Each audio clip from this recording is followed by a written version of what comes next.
Hey everyone, it's your part-time duelist, bringing you a deck profile for Fiendsmith Life Twin that I've been playing. Been really enjoying the testing of this, having some really cool results, and not gonna lie, I really like it. But let's go ahead and get into the profile here. Play 3 Live Twin Kill. 1 summon. This will summon a Lala monster from the deck. Also, when they declare battle, you instantly gain 500 each time. Also, this is a good way to get into your new Link 1. Play 3 Kill Frost. Basically, if you control a Lila monster, you can summon this from your hand for free. The graveyard effect is amazing, comes up a lot. Basically, if they add a card from deck to hand, besides draw phase, you can just banish this for cost and draw a card on their turn. Comes up really nice. Also, this will get you into your Link 1 play. You can play the 1 Live Twin Lila. This will special summon any of the Kill monsters right here from the deck. And then also, if they declare an attack, they lose 500 each time they declare. And we play the new one, Live Twin Lila Sweet. This card, basically, if you open it in hand, it's not bad, but you really don't want to see it in hand. But when it's in hand, it's good sometimes. Because if they try to interrupt your plays with any of your Live Twin cards, you can just discard it, negate it, because it's in response to an activation of a Live Twin monster. And then when it's in the graveyard, if you control a Kill monster, you can special summon it back to the field. This is the card you usually will send off a Kill deal, the new Link 1. Getting into the Fiendsmith lineup, you play 3 Engraver. It's mandatory. It's really nice in the grind game. It just really keeps everything going. 1 Lacrima. Lacrima will send any of the Fiendsmith cards. Especially going first, you can send Paradise or send Engraver depending on what you're trying to do on the board. Lurie is Lurie. We know what it does. We discard it, we summon it. For non-engine, I like to play 3 Molcharmy for Wallows. I think this is the better Molcharmy right now. Plus, they're just so expensive, right? But I think this goes good into almost any deck. Especially Mitsu Razzle. If they play into it, I just draw for days. 3 Ash, 3 Ghost Bell, 3 Joel and Lockbird. Pretty explanatory. Now here's my niche picks. Instead of running like 2 Perulia, I decided to run 2 DD Crows. Just to hit certain problematic cards, and this comes up a lot in the Mitsurugi matchup. Because I will, when they try to recur their prayers, I'll just DD Crow their prayers and it just stops them. Very nice card. And plus against the Blue Eyes right now, it was pretty good. Being able to hit their maiden so they can't extend as much. But I just like it overall. It's nice cards to get rid of problematic cards. Because plus if you're playing like a Fiendsmith deck and they send Paradise, you already know what they're going to do. You can just DD Crow their Paradise and it gets them out of the Desiree play to send on your turn. Honorary DD Crow cards. We play the 1 Magnamut. Of course, you can't play Magnamut without playing the 1 Druid Worm. Pretty nice and standard. It seems like most of the most famous decks right now are light and dark attributes, so it really goes in good into the format, in my opinion. Also, you can use the Make Chaos Angel with Lacrima, which is pretty nice. For the spells, we got 3 Live Twin and Sunny Snitch. This card is awesome. Basically, an activation, you get to add 1 of the cards. And then plus, each time that they would summon a monster, normal or special, they burn for 200, and you gain 200 as long as you control an Evil Twin monster. Fiendsmith lineup, we play the 1 Tracked in the spell card slot. Pretty mandatory. We play the big 3, 1 Crossout, 1 Triple Tactics Talent, 1 Called By. Pretty self-explanatory. For the trap cards, we play the 1 Fiendsmith in Paradise. It's kind of mandatory to play. Especially going first, being able to have a free send off the field. It's pretty nice because everything's special summoning nowadays. And then to round it off, we got 3 impermanents. Now on to the extra deck. Let's see here.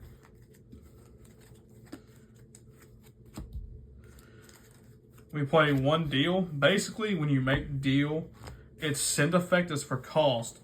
So you use this, and more than likely you're going to send the new Sweet Monster.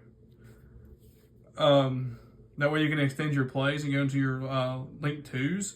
But what's a really cool niche effect about this, if they don't respond to the send, like after it happens, and they don't ash it, every time they respond to an effect of an Evil Twin monster, when it resolves, you instantly draw a card. So it's like a max C for the deck. It's really fun.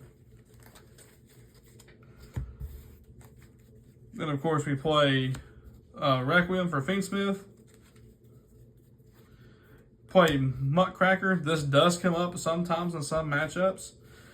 In case they stop you with when your Baoku plays, or like if you're really in a pickle, you could reborn back your Sunny if you need to be able to get going again. We play Moon of the Closed Heaven just in case we get stopped with Requiem. We still have a way to get into it. Oh, and by the way, didn't point out that Deal is a Light Fiend, so that's also a full Fiendsmith combo. I thought about testing Big Goddess though, just because I thought it would be funny. But it's really kind of hard to pick between on like what I would want to cut from the extra deck, because I mean, if I had to cut anything, it probably would be a Muttcracker, but Muttcracker's come up for me so many times though, so I really don't want to cut it. So I just decided to leave it in here as another way into the Fiendsmith lineup, just in case I get shut down. Of course, you can't play Live Twin without playing the one Lila and the one Kisakil Evil Twin cards.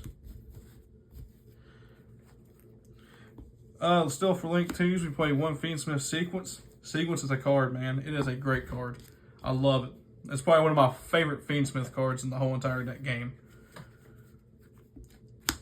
I really like Agnum Day too. Agnum Day is busted. We play the one Sunny.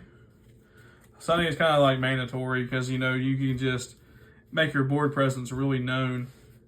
That and being able to quick effect tag out for cost, and then bring out both your Lila and Kisakil Evil Twin monsters to get a draw and pop, and you can chain block it to where you always get the draw. Play a Baoku. This card right here. This card right here, man. This card was legit made for this deck. I don't care what anyone says. This card was made for Live Twin. It is just amazing. If you guys don't know what it does, quick effect, you can discard a card from hand. Choose one of the following effects. So basically the first effect, you can destroy a card on the field. The second effect, you can banish itself, target a fiend monster, and special summon it. Usually you'll special summon the Sunny. And then on end phase, it will summon itself back. And then in the next standby phase, you'll get to draw cards up to the number of different monster types in the graveyard, but put back that many cards back into the deck before you continue the main phase. So like say if you have 6, you can draw 6, put back 6, and you can basically whatever else you have in hand you get to keep. So say if you had one card in hand, you're drawing 6, you get to pick one out of the 6 and put it back into the deck. It's just really powerful, especially for like follow up and the crackback is really nice. We play Necroquip.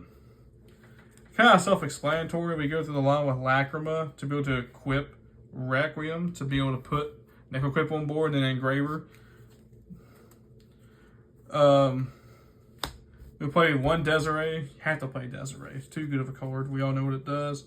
But back to the Necroquip and the Engraver I was talking about, when you get them on board, we have to play the Caesar. Caesar is a card. It's a really good card. We play Typhon.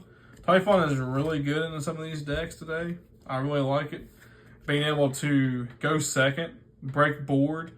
If there's something really problematic out there, make it as my last card to where I can't summon anymore, basically. And be able to bounce a card back. And just to be able to get more card advantage is really nice to have. And then playing Chaos Angel. Yes, the deck can make an unaffected Chaos Angel using Lacrima and any of the Bestial cards. So it's very goated, very amazing. This is the deck profile that I went undefeated at on the first locals recap, and then I went 2-1 at the Duelist Advance pre-release this past Sunday. So it was a very fun deck. As you guys know, I dropped the game against Mitsurazu. I took on the Moldarmy challenge trying to establish a board that they couldn't break. And I got stopped. But it was kind of a given to happen. And it's my fault that I accepted it though, but it's all good. But anyway, this is my deck profile. I want to give a shout out to a couple people. Shout out to Sonny P. A shout out to Brendan from Team DDD, you know, your boy Drip. And I want to give a shout out to my buddy Tanner. Tanner put me onto this deck, and I really, really liked it. I really wanted to play this deck when it first came out, whenever the archetype first came. But I wasn't really into Yu-Gi-Oh! As I am now.